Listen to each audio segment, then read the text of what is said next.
Buenas tardes, chamame. Hola, buenas tardes. Qué guapita. Gracias. Que Roberto palda. Ay, mi falda de color blanco, oye, estoy guapa.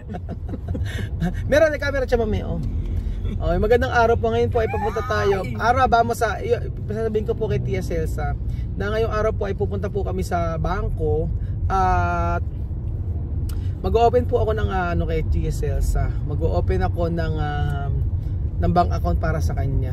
Pero sasabihin natin sa kanya na ano ba ang benefits doon na pag-open ng ng bangko para kay Tia Celsa, no? Ahora chamame vamos la banque. Banco. Ba't sabi nila banque? Banque Espanyol. Banque francés. Banque francés. Por eso. Banque kasi ko ng banque. Banco. Vamos ahí banco, no? Dahil po mga amigo, meron na si Tia Celsa na tourist ID. Ayan. Syempre maganda na magkaroon po siya ng ng ATM o ng passbook para po every month po lalagyan natin ng ng pera. Lalagyan natin para sa para seguridad. Sí, para seguridad. Para sa security na kung saan anumang mangyari mga amigo ay merong ipon ng Tia Celsa ninyo. So alam ko maraming gastos talaga dito sa Pilipinas, pero it doesn't matter. Sabi ko nga kay Tia Celsa, hindi naman mahalaga kung ilang ilalagay natin sa bangko. Yun po, hindi importante kung marami o kaunti ang ilalagay. Importante po ay nagse-save. Ganun naman yon. Belgian, ano masasabi mo? That's a very wise decision. Wise decision dahil sinesecurity natin yung future ni Chamam at kanyang mga pamilya.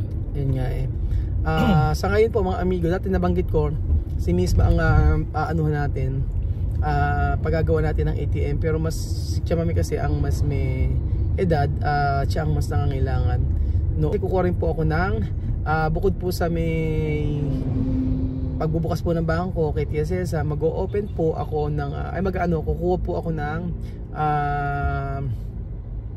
health insurance. So alam niyo naman po na tayo nandito na sa Pilipinas at 40 years old at nangangailangan po tayo ng health insurance. So ayun mga amigo, sa ngayon kasi ang totoo niyan, lahat tayo kailangan ay isipin natin yung future din. So itong ginagawa natin ito ay para sa future ni Tia Celsa. Yung makapag-transfer tayo monthly, and then syempre sa ibang mga nagse-share ng blessing, meron po kasing mga nagse-share na ayaw naman gastos si Tia Celsa yung kanyang pera.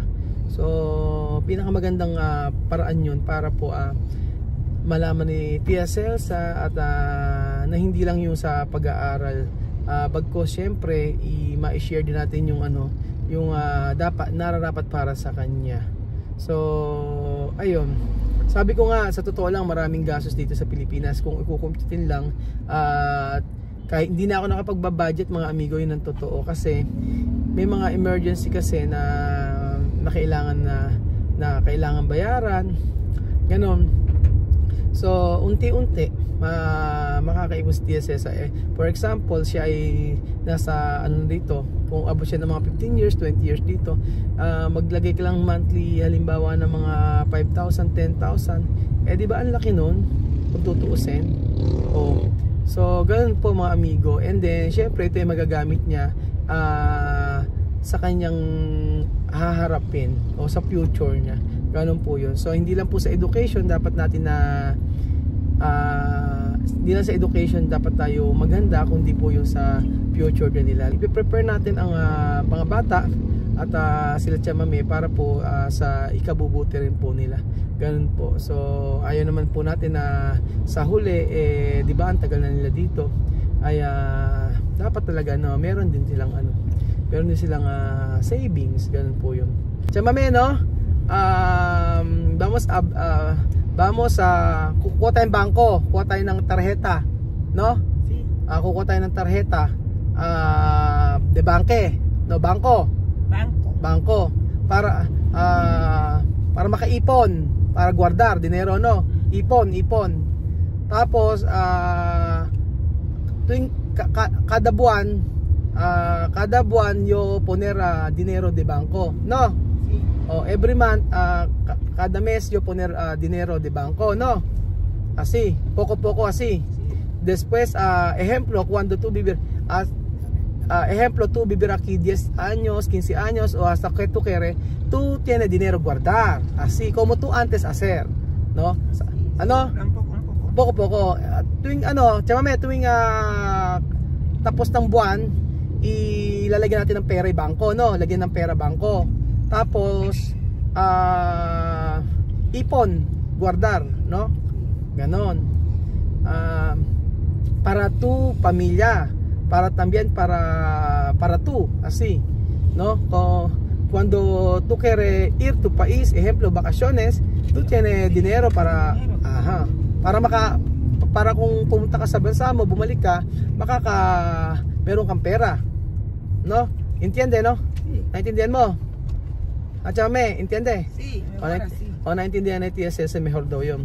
Ginagawa natin din sa pamilya ni Tia Cesa ay para magkaroon tayo ng sa lahat ng ginagawa natin, yung mga kinikita natin, may patutunguhan. Alam nyo ito mga amigo, ikukwento ko sa inyo, no?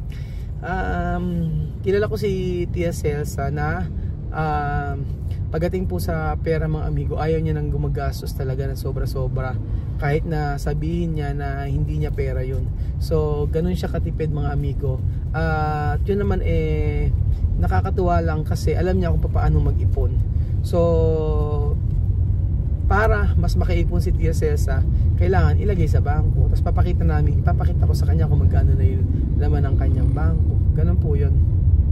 So ito ay patunay lang na gusto nating malaman o gusto natin sa kanya, maipakita na love natin talaga siya, hindi lang dahil siyempre yung effort, kita nyo, di ba, yung effort natin sa pag-aaral sa mga bata, yun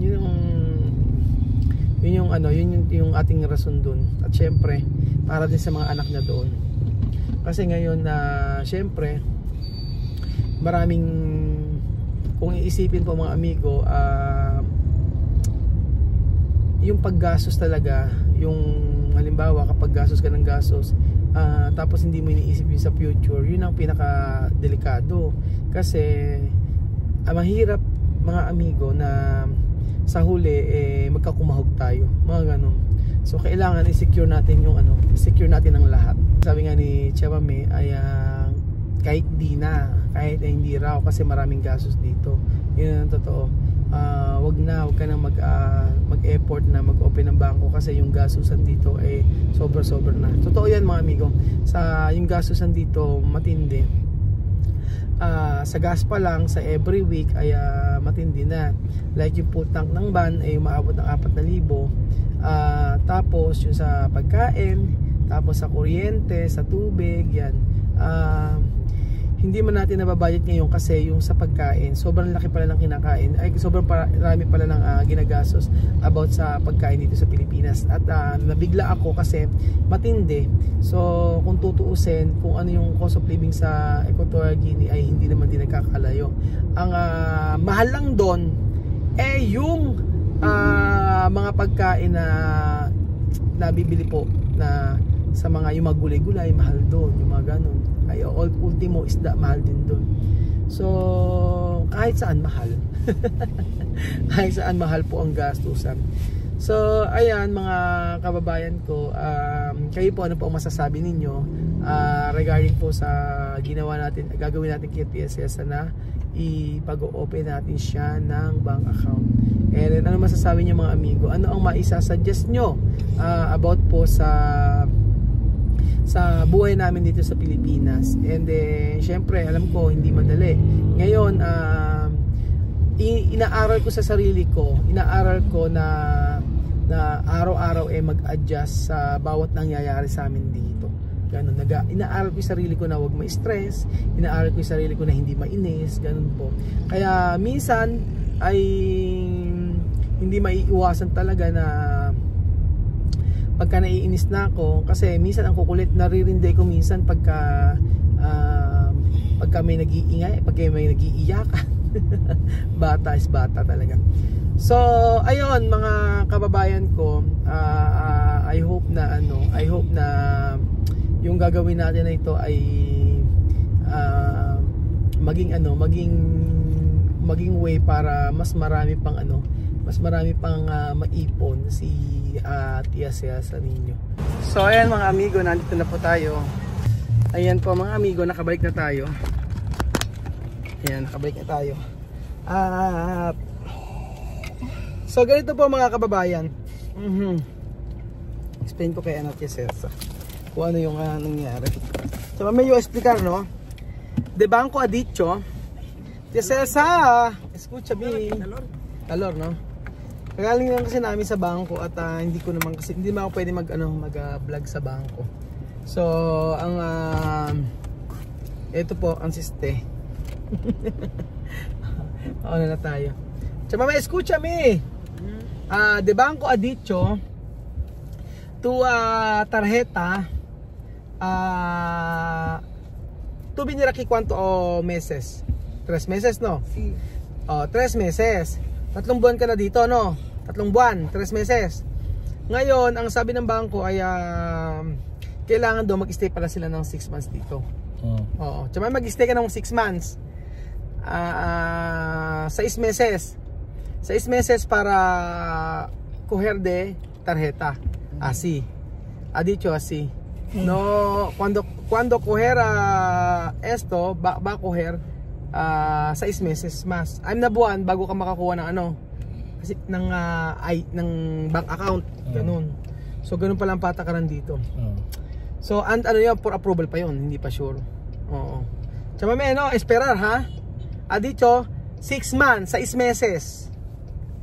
Chama me. Sí, yo escucho. Ajá. No tiene problema, ha? Sí. No tiene problema cuando esperar 6 meses, ha? Ajá, ha dicho 6 meses porque de banca ha dicho tú está aquí 3 meses. Tiene ley aquí, porque aquí todo documentado, ¿no? No puede como tu país pagar después dar, no así. Tú sabes, hay mucho papeles yo firmado. Ajá. So ayun mga amigo, asa nakita siya mamen? Wala na. Sa mamen, mira aquí, oh. Así, hindi nakikita eh. ¿Qué tú puedes decir? Esperar. Sí, está bien. Ajá. Yo no tengo prisa. Pero ya voy, estoy aquí. Sí, mucho tiempo tú estás aquí, no tiene prisa. Importante Es tenerlo. ajá, tiene posibilidad tú puedes coger. Sí. Ajá. Yun ang importante mga amigo, yung may possibility na makakuha si Tia Cesa. So, ganoon, 6 months po mga amigo at for approval din yun after 6 months. So, nung una, sabi ng bangko ay sa amin, ng manager po ako, sabi niya sa akin ay hindi raw po pwede. So, ngayon binasan niya uli yun sa may Bangko Sentral ng Pilipinas, ganun. At ang sabi nga niya ay may posibilidad naman, pero after more than 6 months pa. So, ganun po mga amigo. So, purso. Malungkot. Pero okay na naman, mag-isa naman matagal dito si Tia Cesa. Ang importante po doon ay nakakuha. And then ako makakakuha.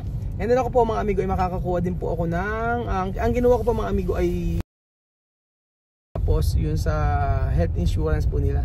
Yun po ay every year magbabayad ka ng 36,000 plus, and then cover ka na after 10 years, magi-stop ka na. And then after noon, maganda kasi at the age of 60 pagka hindi ka nag-claim, meron kang pension every year na 25,000 pesos every year. So direkto sa bangko mo yun. And then pag nag-claim ka mga amigo, ang laki. Yung mga critical illness, minimum niya is 500,000. Tapos yung pinakamatitinding mga sakit mo cover siya. So tayo po, kayo po kung nais niyo pong kung nais niyo po Kung nais nyo po na kumuha kayo, maganda po kumuha kayo ng mga insurance. So, dati sarado po ang isipan ko regarding po sa mga insurance yan. Sa health insurance, life saving insurance, yung mga ganyan. Pero, dahil pag ipinaliwanag ng mabuti, like kagaya ng kapatid ko na ipaliwanag sa akin na maayos, maganda talaga kasing kumuha ng ganon for security. At syempre, sa future, yun nga, pag sa future, magiging ako secured ka na. Ganun po yun. So, pagka yung meron kayong extra, maganda pong kumuha ng ganun. At for sure, in the future, ay magagamit po yun. So, lalo na at kung ang kukunin nyo yung mga life insurance, yung mga ganun, maganda yun. So, ayun pa mga amigo, naway masaya naman na maging masaya sa pag nakakuha. Pero for the meantime, hindi po muna mga amigo. So, ang mahalaga po ay magtatagal naman siya rito at siya ay makakakuha pa. So, antay-antay lang po. Sabi nga siya, hindi siya nagmamadali. So, ayun po mga amigo, yun lamang po at salamat at God bless.